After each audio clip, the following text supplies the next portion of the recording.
හොඳයි අද අපි බලමු කේවියට් එකක් කියන්නේ මොකක්ද කියලා. කේවියට් තහනමක් කියලා කියන්නේ ඔබගේ ඉඩමේ ලේඛන වලට ලැබෙන ආරක්ෂාව. ඉඩමේ ලේඛන වලට ආරක්ෂාව ලබා දෙන්නේ කොහොමද කියලා බැලුවොත් ඇත්තටම කේවියට් තහනමක් කියලා කියන්නේ ඔබගේ ඉඩමට ලැබෙන ආරක්ෂාව කියන්නේ වෛරස් ගාඩ් එකක් වගේ තමයි එක පැත්තකට. ඒකෝර අපි බලන්න ඕනේ මොන වගේ අවස්ථාවලද කේවියට් තහනමක් අපි ගන්න කියලා. කේවියට් තහනමක් අපි ගන්න පුළුවන් අවස්ථා කීපයක් මම කියන්නම්. පළවෙනි එක තමයි ඔයා විදේශගත වෙලා ඉන්නවනම් ඔයාට දැනෙනවනම් ඔයාගේ ඉඩම ආරක්ෂිත නැහැ මම විදේශගත වෙද්දි කියලා ඔබට පුළුවන් කේවියට් තහනමක් දාලා යන්න. දෙවෙනි අවස්ථාව තමයි කේවියට් තහනමක් ගන්න පුළුවන් ඔබ ඉන්නේ නොබෙදු ඉඩමක නම් ඔබට හිතෙනවනම් ඔබගේ ඉඩම ආරක්ෂා මදි කියලා කේවියට් තහනමක් ගන්න පුළුවන්. තුන්වෙනි අවස්ථාව තමයි දැන් ඔබ ඉන්න ඉඩමත් ඔබට අනාරක්ෂිත නම් කවුරු හරි මේකට මේ හොරොප්පුවක් හදයි කියලා වගේ සැකයක් තියෙනවනම් ඔබට පුළුවන් කේවියට් තහනමක් ගන්න. එතකොට අපි ඊළඟට බලන්න ඕනේ කේවියට් තහනමක් අපි ගන්න කොහොමද කියලා. කේවියට් තහනමක් ගන්න ක්‍රම දෙකක් තියෙනවා. එකක් ඔයාලට පුළුවන් නීතිඥෙක් මාර්ගයෙන් මේ සම්බන්ධයෙන් උපදෙස් අරගෙන කටයුතු කරන්න. ඊළඟට පුළුවන් අවස්ථාව තමයි ඔබට පුද්ගලිකව කේවියට් තහනමක් ගන්න පුළුවන් ඉඩම් ලියාපදිංචි කිරීමේ කාර්යාලයකට ගිහිල්ලා ඒ ෆෝම්ස් තියෙනවා මුද්‍රාගාසු ගෙවන්න තියෙනවා ඒ ටික ගෙවලා ඔයාලට ගන්න පුළුවන්. එතකොට ඒකට යන්නේ සුළු මුදලක්.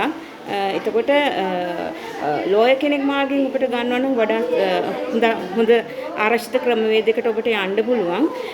අර ඔබ ගන්නවට වඩා ඉතින් දැනුවත් භාවයකුත් තියෙන්න එපා. ඔප්පුවේ සියලු විස්තර දාන්න. ඊළඟට මේ කේවියට් තහනම ගන්න පුළුවන් වෙන්නේ ඔබගේම ඉඩමකට විතරයි. ඔබට බෑ අනික් කෙනෙකුගේ ඉඩමකට වෙනත් පිටක පුද්ගලික ඉඩමකට කේවියට් තහනමක් ගන්න බෑ. මොකද ඒකට අවශ්‍ය ලේඛන ඉඩම් රෙජිස්ට්‍රාර් කාර්යාලයට දෙන්න ඕනේ. එතකොට ඊළඟ එක තමයි ඔබටත් බෑ වෙන කෙනෙකුට දාන්න ඔබගේ ඉඩමට වෙනත් කෙනෙකුට කේවියට් තහනමක් ගන්නත් බෑ.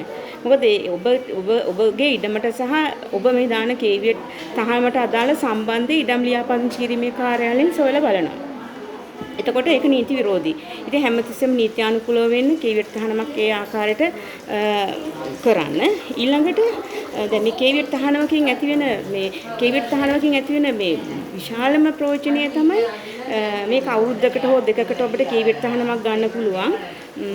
ඊට අමතරව මේකේ තියෙන ප්‍රයෝජනය තමයි ඔබගේ ඉඩමට අදාළව යම්කිසි විදිහකට පත්තිරුවක වෙනත් ලේඛනයක් ලියාපදිංචි කරන මොහොතක ඒ ලියාපදිංචි කිරීම සම්බන්ධයෙන් ඔයාලට දැනුවත් කිරීමක් ඉඩම් රෙජිස්ට්‍රාර් කාර්යාලයෙන් ඔබට දැනුම් දීමක් කරනවා. එතකොට ඔන්න ඔබ දන්නවා මේ ඉඩම මොකක් හරි දෙයකට වාජනය වෙලා කියලා. ඉතින් ඒ ආරක්ෂාව කියන එක හැම වෙලාවම ඕන.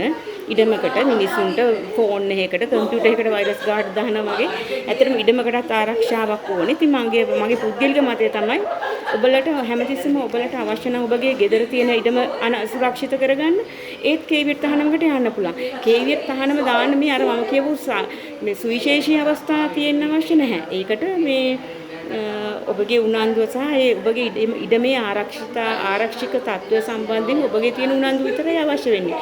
එතකොට ඒකට ලොකු මුදලක් යන්නේ නැහැ. ඔබට දුරස්තව බලය පවරලා හෝ කෙනෙක් මාර්ගෙන් එහෙමත් කරන්න පුළුවන්.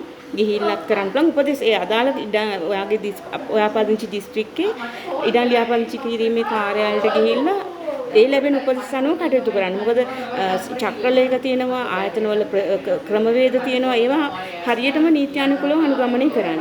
ඉතින් ඒ අනුව තමයි ඔබගේ වැඩ කටයුතු සිදු කරගන්න ඕනේ. ඉතින් මම කියන්නේ ඉඩම් සුරක්ෂිත කරගන්න. දැන් ලංකාවේ ඉඩම් සම්බන්ධව වංචා කිරීම වැඩි, ප්‍රශ්න වැඩි, නඩු වැඩි. ඔයගොල්ලෝ දන්න උසාවිවල ගොඩාක් තියෙන ඉඩම් නඩු.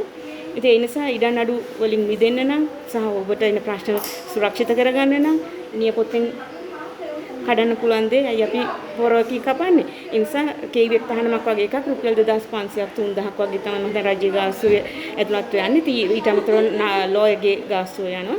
ඒ ටික කරගෙන සුළුවෙන් මේ වැඩේ ඉවර කරගන්න. ඉතින් තමත් මගේ වීඩියෝස් බලන්න ඕන මාව ෆලෝ කරන්න. ස්තුතියි.